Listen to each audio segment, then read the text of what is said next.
Hey everyone, welcome to my basement lab, workshop, mess, storage area.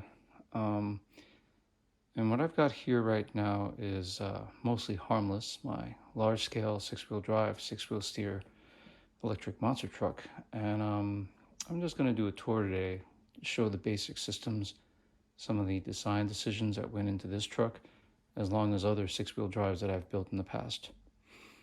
And I've left the cab on so that there's some visual reference point as to the layout of the vehicle, and I'll just be walking through all the systems in no particular order. But the first thing I want to show is, if you note the balance point, that's pretty much where it is, in line with where I want it to be. And an example of this is one of my smaller trucks, Pickle Time. If you look at it, there's a little handle back here, and I just put a little clip on it. And when I hang it, you can kind of get a sense that this is what I want as my balance point. And the reason for how I get this is to put the single heaviest thing of an electric vehicle towards the back, which is the batteries. And I've kind of got the same layout over here.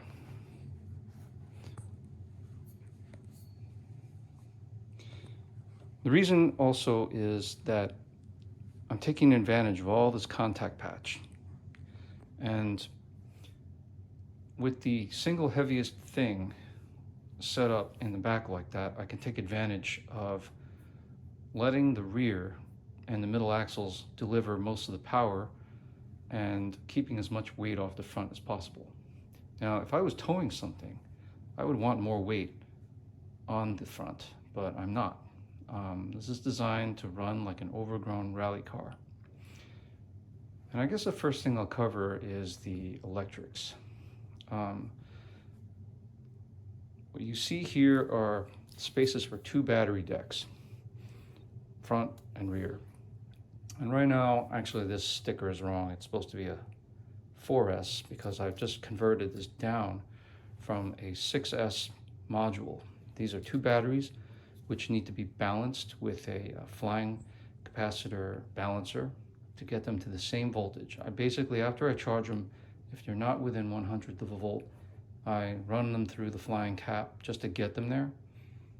And then I can connect them together in a parallel wiring harness. Now this harness takes 2 of these modules, has each of them in parallel. So this is 4S, the front is also 4S, and then it puts them in series, so I get 8S. The speed control is the Hobbywing Max 4, and I had been running this with 12S, which is its rated limit, but I've noticed recently that under 12S, the truck seems a lot less stable electrically. The speed control will cut out, it goes and it thermals, even though it's nowhere near the thermal memory limit. Not memory limit, thermal temperature limit. And yeah, so I've decided to drop back to 8S until I can either source a larger and better speed control or figure out what exactly is causing these issues. Now the vehicle itself internally is divided into several areas. I have a power distribution panel here, and this is nothing more than just a fuse box. I'm using standard automobile fuses. I should have opened it up, but I'm glad I didn't. It's a little messy in there. I have to optimize some of the wiring, but the way it's broken out, just like on the label, I've got one 25 amp fuse for each of the steering servos. I've got a separate 15 amp just for my brake servo, which I will cover the braking later. And then I have accessory power, which is everything else that's running off the vehicle. And accessory power is this line here, and it's basically a 2S lithium polymer battery module. What I usually do is I take 2 5200 milliamp hour batteries, parallelize them, and this way I have plenty of power to run my servos, electronics, and other onboard stuff. I think I'll go ahead and take the body off to show the rest, but the body is not fastened in, so should come out pretty easy. Okay, it did. My compute core is space to run embedded computing, and there's basically a Raspberry Pi in there with a bunch of Arduino devices that are gathering inputs. And basically what's happening here is all of the batteries will have their own passive battery management system. The balance leads on these batteries will connect into their own port, and there will be a localized sort of, again, passive BMS. It's not doing anything to the cells, it's just recording the states as much as possible. So this is basically voltage, temperature, it's inferring the whole performance across the entire pack by measuring the amperage, which happens at the speed controls, but again, more on that later. But also it's going to be recording GPS, accelerometer, and all the other metrics that come from devices on the vehicle, including the actual PWM inputs off the radio.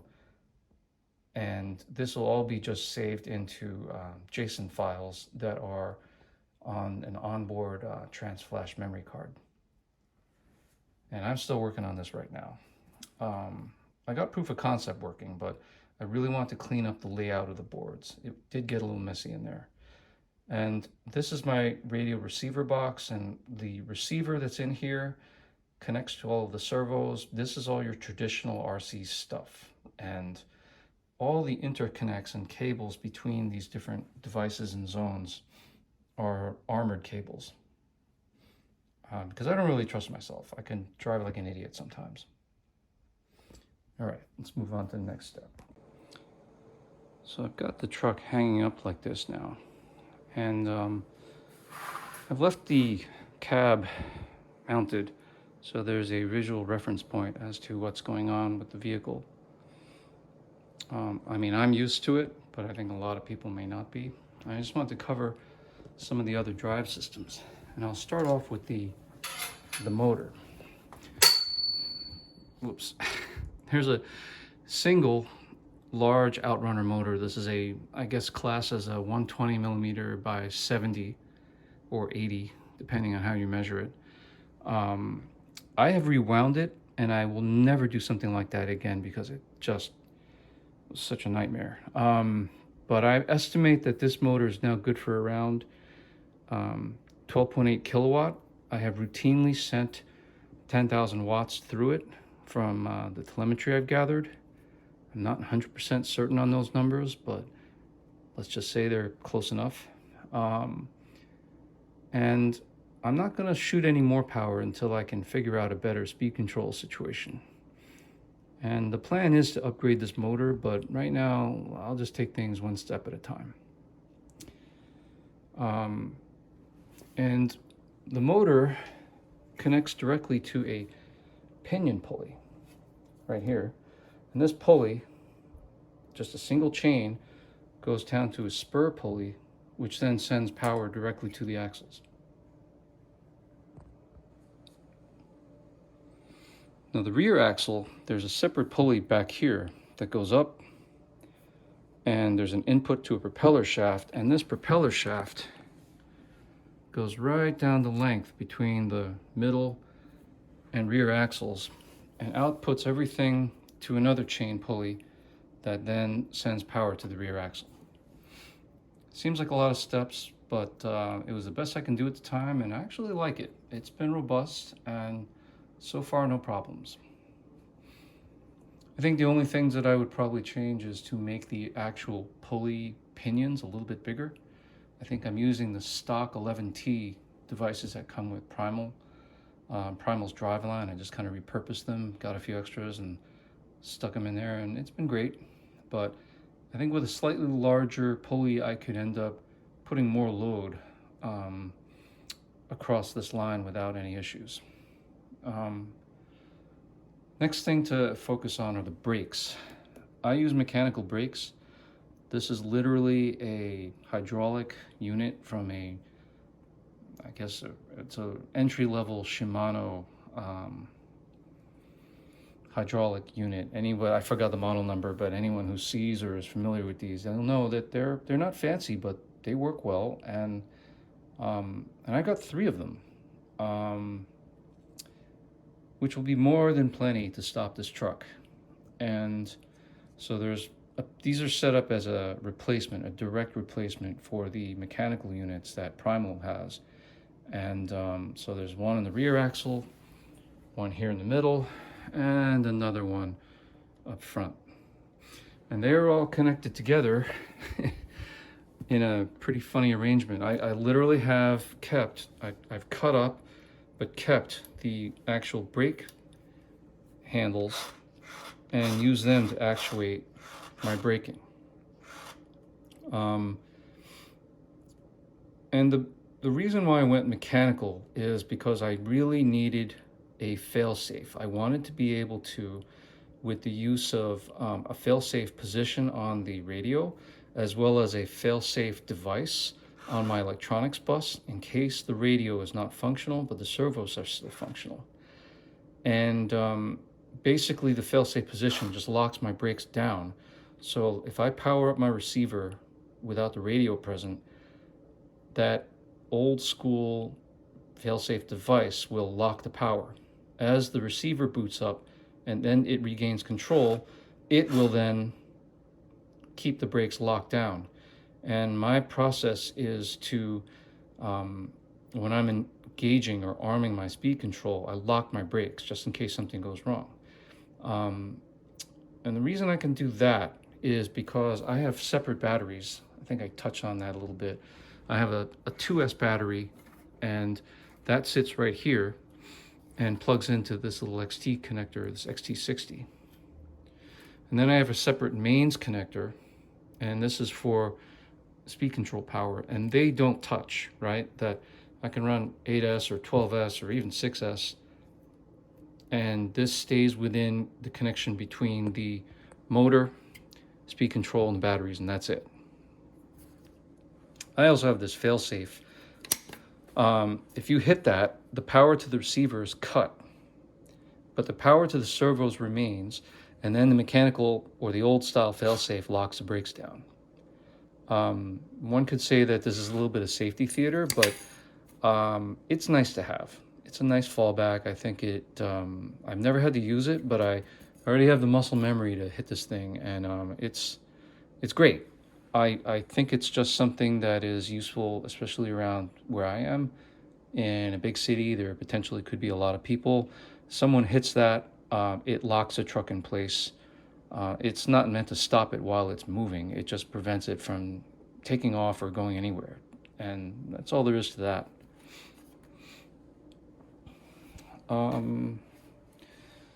So a little bit about some of the design decisions that I chose. I went with 4-link suspension because I'm familiar with it. It works. It's what these PrimalRC axles are set up for. I didn't really make any adjustments to the geometries, except these are very long. The front and the middle axles have very long link rods.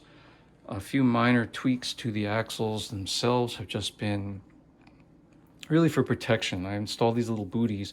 These are actually made of a thermos bottle neoprene cover, slip cover. Then I just basically cut it a little shorter. There's a tubing section. It's not really tubing. It's just a piece of styrene that I bent over to cover the gap between the universals and not allow it to pinch this cover and tear it up. So this is just to keep dust out. That's all. It's not meant to be waterproof. It's just to keep grit from reaching those U-joints, because I do lubricate them and I don't want that to get too messy. As you can see, I've done something similar with my shocks. These are the stock Primal units. I have to say they're okay, but they leak a lot. I've had to remachine and sort of use my own seals. I think Primal uses a double seal, and I modified these to be a quadruple seal internally. And after I made those changes, they worked great. And this noose knot, if you look at it here, this has a purpose. And I think anybody who owns a a PrimalRC monster truck should install a limiting strap like this, because if you don't, you're probably going to tear the pistons right out of the shock when this shock extends beyond what it's designed to do. And this happens frequently. Like if you hammer the truck like a standard setup, the four-wheel drive, and you hammer the throttle and you get torque roll and one side axle lifts up, that lifting can cause the hyperextension to destroy the pistons that are inside these shocks.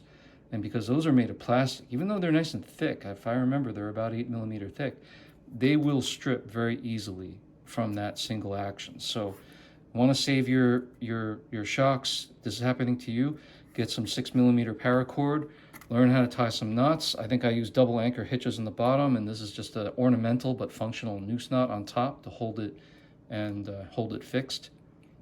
And that's it. I use my own anti-sway bar design, nothing fancy, but if you look at this, and I'll come from the top, this is 1/4-inch thick piano wires, so I wanted them pretty stiff. The other thing that you see are these little Picatinny rails that are all over the vehicle. There's one right here, I've got one over here, there's one over here. And what are these things? Basically, they're camera mounts. I've got one right all the way in the front bumper. There's a little action camera here. I haven't been able to really take advantage of this because I just don't drive as much. I don't have as much free time, but I'd like to fix that soon. Hopefully things get better. I'm a single dad, so being a dad has its priorities over everything else, and I don't mind. I would rather have some time to just build stuff, and if I get to drive, great. It just doesn't happen as often as I want, but no complaints. I mean, this is, after all, a hobby and not my day job. So the last thing I want to show you was I'm going to arm the truck and show you how the startup sequence works. And before I do that, I've got to take it down. But very last thing that I think you'll find amusing. These skid plates, which haven't actually had to ever really use them, guess what these are? I mean, yes, it is low density LDPE. I forgot the plastic type, polyethylene, but you probably could make out the logo here a little bit. These are cutting boards. These are IKEA cutting boards that I literally just chopped up, and I had one that I didn't really use very much, and I'm generally not a fan of these as cutting boards, so I decided, hey, let's turn this into a skid plate. So that's all it is. All right, now let me lower the truck and go through a power-up sequence. So a few little things I want to cover because I forgot to mention it before I do the full power-up sequence. I've been asked before about the tires. Why are my tires puffy? If you look at a stock PrimalRC tire, they're not like this. They're flat. And the reason they're puffy is because there's actually an inner tube inside here. Now, you can't get an inner tube that fills the entire width of the tire. They don't really come in that size. So what I did was there are foams in here, and I sliced the foam so I have basically, think of it like a sandwich. The middle is your inner tube. It's like, I don't know, like a sausage patty. And then I've got the two buns holding up the space that's out here that doesn't have inflation. And let me pull one of these tires up. You can see right here that I've got a inflation valve, and this is just a standard Schrader at an angle. And I keep these really low. It's only about 3 pounds of pressure. And in between the tube and the tire carcass, I got these rolls of really cheap Kevlar. They're not high quality, but I wove them around, sewed them in, so I have a belt. And I made the belt give a little bit, and that's why there's some flex. If you inflated this tube at 3 pounds without this belt, the bulge would really stick out.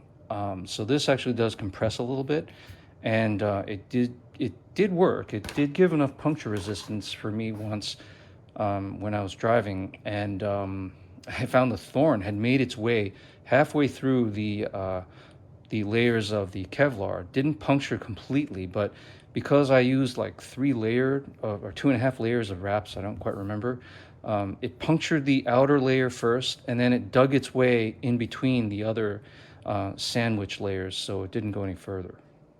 So yeah, that was another little thing that I did, because without that, the truck is too heavy. This is more than double the weight of a standard Raminator. So I mean, hats off to Primal. They definitely designed a good axle. It's taking far more load than it was originally designed for. But you know, the tires are definitely not happy. I think I wear through these tires fairly quickly, and if I don't have these tubes, they will scrub a lot, especially on road, and you can see that there's a lot of bite and sag on the tires, even off-road.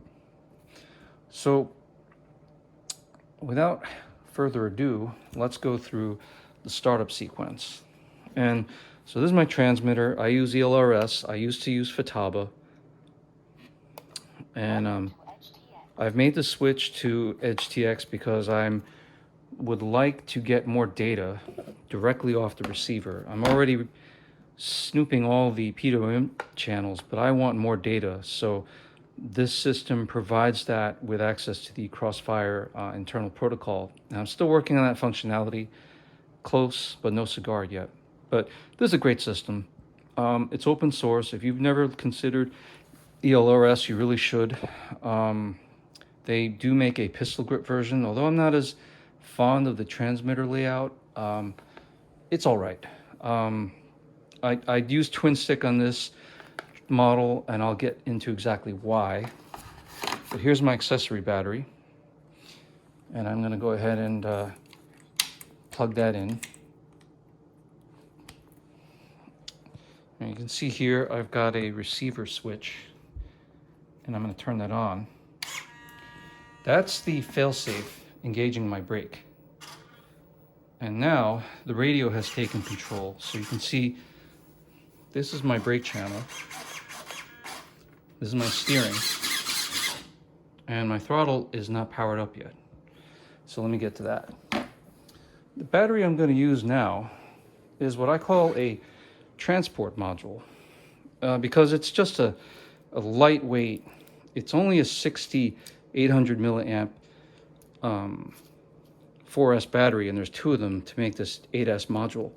But this is not enough to run the truck like aggressively. This is only enough to get it moving, and this is what I use to get it like off of my full-scale vehicle and to where I want to drive it. And these QS10 connectors, before I connect them, well, I need to put the safeties up, but here we go. It's connected, but before I power it up, brake on, power on the speed control.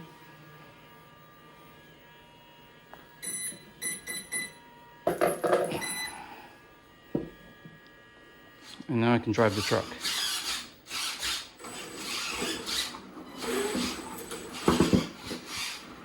Oops, I caught my edge on the gantry. It's a bit of a tight squeeze in here.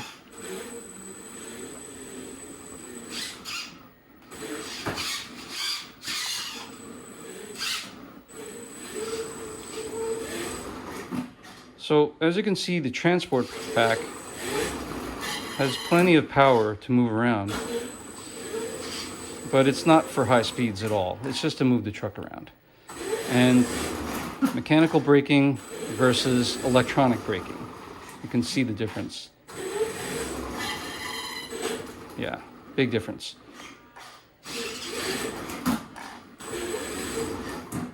All right, so let me show the sticks. Throttle,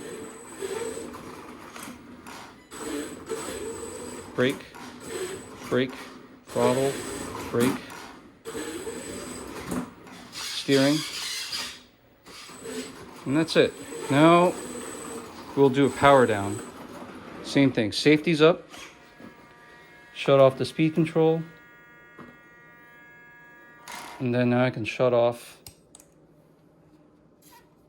my radio battery, and then finally the radio. The last little thing I wanted to show was this tool that I made, which I used from a hose clamp that I modified. This lets me unplug these QS10 connectors, which can be a bit of a beast.